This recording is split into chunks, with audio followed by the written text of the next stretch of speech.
Hello friends, welcome to our YouTube channel. अगर आपने अभी तक चैनल को सब्सक्राइब नहीं किया है तो उसे सब्सक्राइब कर लें और बेल आइकन प्रेस कर दें ताकि आपको हमारे वीडियोस की अपडेट मिलती रहे। तो चलिए शुरू करते हैं एक साथ आज का अपना वीडियो। तो हमारा वीडियो है जीएस टेस्ट पेपर 162 और आज का हमारा पहला क्वेश्चन है। तो सबसे पहला क्वेश्चन है, with reference to the Guru Nanak consider the following statement. Guru Nanak के संदर्भ में 3 स्टेटमेंट दिया हुआ है, आपको बताना है कौन सा सही है। पहला है, he was a contemporary of the Mughal Akbar emperor, यानी जो मुगल अकबर एम्परर थे अकबर, उनके समय गुरु नानक थे।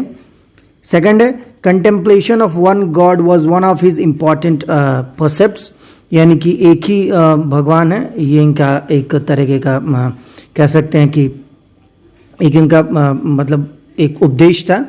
थर्ड है, he died before the choosing a successor, यानी उन्होंने बिना सक्सेसर चूज किए ही, यानी कि उनके बाद कौन दूसरा गुरु होगा वो पहले ही मर गया। तो आपको बताना इनमें से कौन सा स्टेटमेंट सही है। तो इसका सही आंसर है बी, 2 ओनली, सिर्फ सेकंड वाला सही है, पहला वाला और तीसरा गलत है। ये एम्परर अकबर का टाइम नहीं थे, क्योंकि अकबर लगभग 1556 के आसपास बने थे एम्परर, तो उससे पहले ही वो मतलब मर गए थे। और जो सक्सेसर है उन्होंने मरने से पहले गुरु अंगद को चुना था। तो चलिए इसे एक साथ बढ़ते हैं अपना अगले क्वेश्चन की तरफ। Question number 2, with reference to the estuaries consider the following statement. Estuaries के संदर्भ में 3 स्टेटमेंट है, आपको बताना है कौन सा सही है। पहला है, they are the transitional zone between the sea and river. ये ट्रांजिशनल जोन है, यानी 2 सी और रिवर यानी कि समुद्र और नदी के बीच का जो एरिया होता है वहाँ होता है। सेकेंड है, the level of nutrients is low in the estuarine, यानी जो न्यूट्रिशन लेवल होता है वो कम होता है एस्चुराइज पे। थर्ड है, they are devoid of mangrove vegetation, और यहाँ पे मैंग्रोव वेजिटेशंस नहीं होते हैं। तो आपको बताना है इनमें से कौन सा स्टेटमेंट सही है।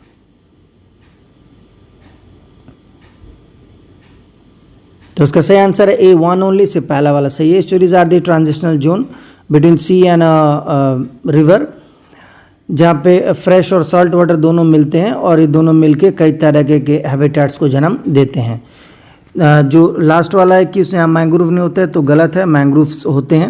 अगर एग्जांपल है नर्मदा के पास का, तो वहाँ पे मैंग्रोव्स पाए जाते हैं गुजरात वाले एरिया में। उसके बाद न्यूट्रिएंट्स भी इनमें काफ़ी होते हैं। हाँ, कंपेयर करें अगर डेल्टा के कंपेयर में तो न्यूट्रिएंट्स कम होते हैं, लेकिन नॉर्मली कम नहीं होता है। तो चलिए इसी के साथ बढ़ते हैं अपना अगले क्वेश्चन की तरफ। Question number 3, with reference to the writ jurisdiction consider the following statement. Writ jurisdiction के संदर्भ में 3 स्टेटमेंट है, आपको बताना है कौन सा सही है। पहला है, the writ of habeas corpus can not be issued against the private individual, and जो हेबस कॉर्पस है वो किसी इंडिविजुअल व्यक्ति के संदर्भ में इशू नहीं हो सकता है।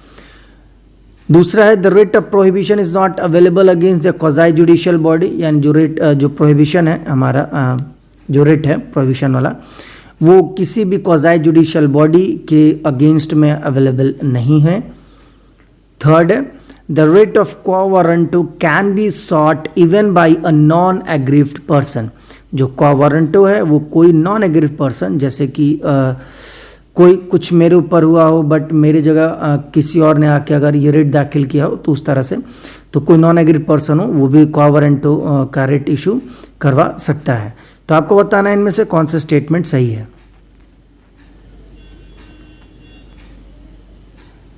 तो इसका सही आंसर है सी, 3 ओनली, सिर्फ थर्ड वाला सही है, फर्स्ट और सेकंड गलत है। जो हेबेस कॉर्पस का मतलब होता है टू हैव द बॉडी, ये this can be issued against both the public authority as well as the private individual, तो दोनों के तरफ पब्लिक हो प्राइवेट हो दोनों के अगेंस्ट इशू हो सकता है। On the other hand it is not issued where, ये कहाँ इशू नहीं होगा, जहाँ डिटेंशन इज लॉफुल हो, जहाँ प्रोसीडिंग्स किसी तरीके contempt of legislature of court चल रहा हो। थर्ड है, डिटेंशन बाई कॉम्पिटेंट कोर्ट हो, किसी कॉम्पिटेंट कोर्ट यानी कि लोअर कोर्ट ने किसी तरह का डिटेंशन दे रखा हो ऑर्डर उस केस में। और 4D है हमारा, detention is outside the jurisdiction of the court, या किस तरह का डिटेंशन होता है तो जुरिसडिक्शन किसी कोर्ट में नहीं आता है। तो इन कंडीशन में हेबस कॉर्पस के जो रिट्स हैं वो इशू नहीं होंगे। इसके अलावा the writ of prohibition can be issued only against the judicial and quasi judicial body, तो जो प्रोहिबिशन का जो रेट है हमारा वो सिर्फ और सिर्फ प्रोहिबिशन जुडिशियल या क्वाज़ी जुडिशियल अथॉरिटी के अगेंस्ट इशू होता है। तो चलिए इसके साथ बढ़ते हैं अपना अगले क्वेश्चन की तरफ। Question number 4, Which of the following fall within the purview of capital expenditure of the central government? तो कौन सा चार स्टेटमेंट है आपको बताना, कौन सा जो स्टेटमेंट है वो कैपिटल एक्सपेंडिचर जो होता है सेंट्रल गवर्नमेंट का यानी केंद्र सरकार का, तो उसमें आता है।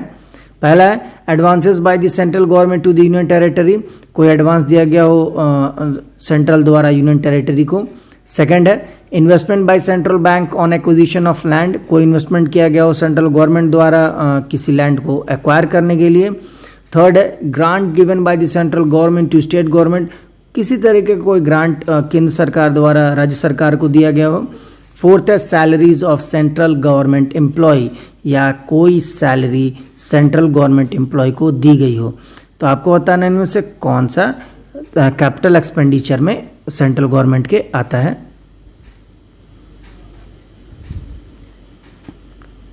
तो उसका सही आंसर है ए 1 and 2 ओनली, सिर्फ पहला और दूसरा आता है, बाकी थर्ड फोर्थ नहीं आता है।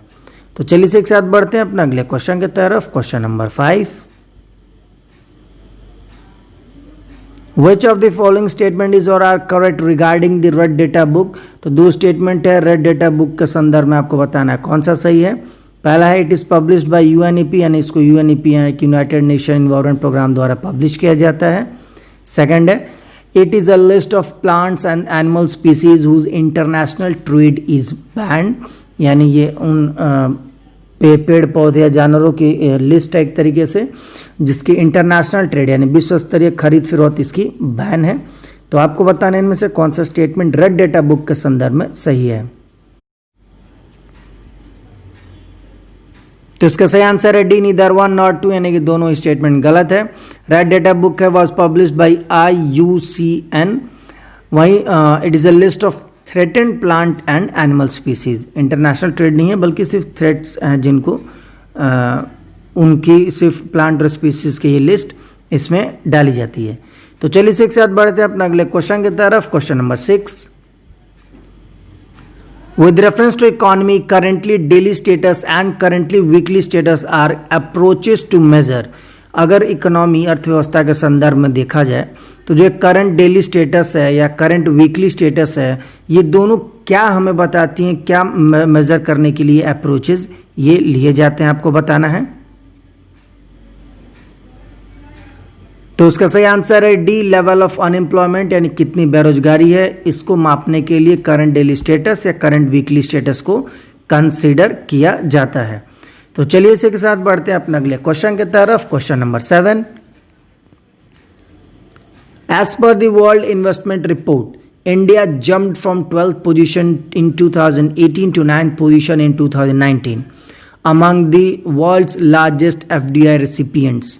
The report was released by, एक वर्ल्ड इन्वेस्टमेंट रिपोर्ट है जिसमें इंडिया 2018 में 12वें पोजीशन पे था, वहीं अगर 2019 की बात करें तो उसका पोजीशन घट के 9वें पे आ गया था। और किस संदर्भ में, तो वर्ल्ड लार्जेस्ट एफडीआई रेसिपिएंट यानी जो फॉरेन डायरेक्ट इन्वेस्टमेंट है यानी सबसे ज़्यादा इंडिया में आ रहा है, इस वजह से इसका पोजीशन बेहतर हुआ है। तो आपको बताना है ये जो रिपोर्ट है वर्ल्ड इन्वेस्टमेंट रिपोर्ट, ये कौन पब्लिश करता है। तो उसका सही आंसर है सी अनकेडेट, यानी United Nation Convention for Trade and Development. तो जो हमारा अनकेडेट है ये this was on trending in FDI world wide at the regional and country level and emerging measures to improve in contribution to the development. तो जो हमारी अनकेडेट है ये एफडीआई से जुड़ी जो भी ट्रेंड्स हैं उनको विश्व स्तर पर दिखाता है और इससे जो भी कंट्रीज के कंट्रीब्यूशन होंगे डेवलपमेंट में उसको भी बताता है। वहीं सेकंड है India jump from 12th position to 9th position in the list of world top FDI recipient, यानी इंडिया का जो पोजीशन है 12 से 9 पे आ गया है। तो चलिए इसी के साथ बढ़ते हैं अपना अगले क्वेश्चन की तरफ। Question number 8, with reference to the Indian freedom struggle Khudai Khidmatgar was, अगर जो भारत की आज़ादी की लड़ाई थी उसके संदर्भ में देखा जाए तो खुदाई खिदमतगार था, तो ये क्या था आपको बताना है। तो इसका सही आंसर है D, a non violent revolutionary group led by the Khan Bahadur Ghaffar Khan, यानी एक नॉन वायलेंट रिवॉल्यूशनरी ग्रुप था, कि अहिंसा ग्रुप था, रिवॉल्यूशनरी ग्रुप, जिसको शुरू किया था, जिसको लीड कर रहे थे हमारे खान अब्दुल गफ्फार खान। इनको फ्रंटियर गांधी के भी नाम से काफ़ी जाना जाता है। इन्होंने कई सारे मूवमेंट चलाए थे, इसमें बहुत फेमस था रेड शर्ट मूवमेंट, जिसको हिंदी में लाल कुर्ती बोलते हैं, तो वो इन्हीं के द्वारा चलाया गया था और इनको फ्रंटियर गांधी के नाम से भी जाना जाता है। तो चलिए इसी के साथ बढ़ते हैं अपने अगले क्वेश्चन की तरफ। Question number 9, Uttarapatha and Dakshinapatha were two important trade routes of ancient India.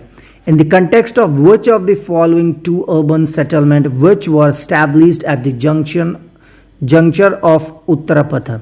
तो जो दोनों है हमारा उत्तरापथ दक्षिणापथ, ये दोनों बहुत ही महत्वपूर्ण ट्रेड रूट्स रहे हैं हमारे एंशिएंट इंडिया के टाइम में।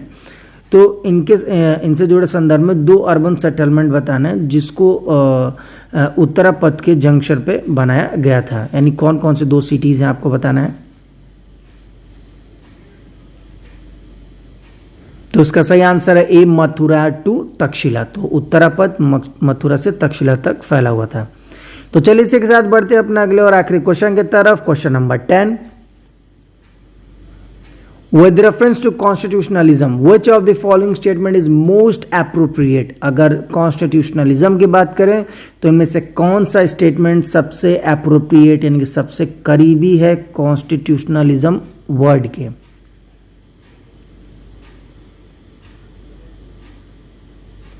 तो इसका सही आंसर है C, it denotes the principle that government derives its authority from a body of fundamental law and is limited by it. कहने का मतलब ये उस सिद्धांतों को दर्शाता है जिस गवर्नमेंट अथॉरिटी अपनी लेती है और फंडामेंटल लॉज बनाती है और उसी से वो लिमिटेड भी है। तो फ्रेंड्स, इसी के साथ हमारा आज का वीडियो समाप्त होता है। जाने से पहले हम आपको हमारा लास्ट वीडियो यानी जीएस टेस्ट पेपर 161 जो था हमारा, तो उसका क्वेश्चन ऑफ द डे का आंसर बता देते हैं आपको।